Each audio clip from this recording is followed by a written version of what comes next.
Hello and welcome back to another video. In this problem, the graph of f is given, and we're asked to draw the graphs of the following functions. So first for a, we have y is equal to f of x minus 3. So we are subtracting 3, so that means we have shift of 3 units, and it's outside of the function, right, as opposed to this 1 is inside the function. It's outside of the function, therefore it's a shift vertically, and since it's negative, it's a shift down. So this is a shift down of 3 units. So this point moves down here 3 units. All of these points just drop the x value by 3 units, and then we can connect them just the same way. For b, y equals f of x plus 1. Again, this is a shift of 1 unit because we are adding 1.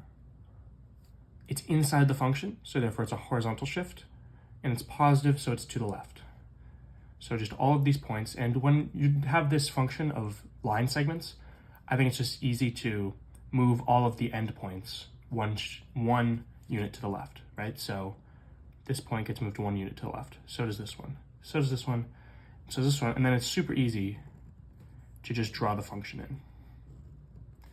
Next, we have c, y is equal to 1/2 f of x.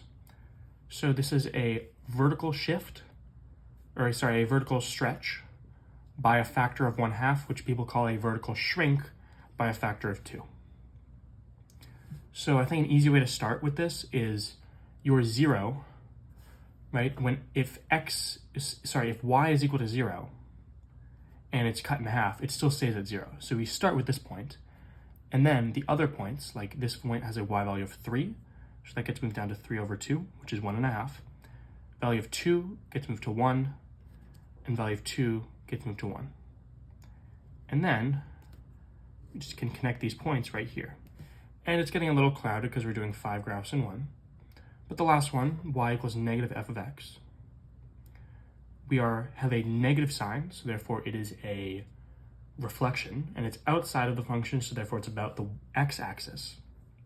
So all we're doing is it's a mirror image of the function in the other side of the x-axis. So we have f, then shifted down 3, we have a, to the left 1, we have b, vertically shrunk by a factor of 2, we have c, and reflected about the y-axis reflected about the x-axis, we have d.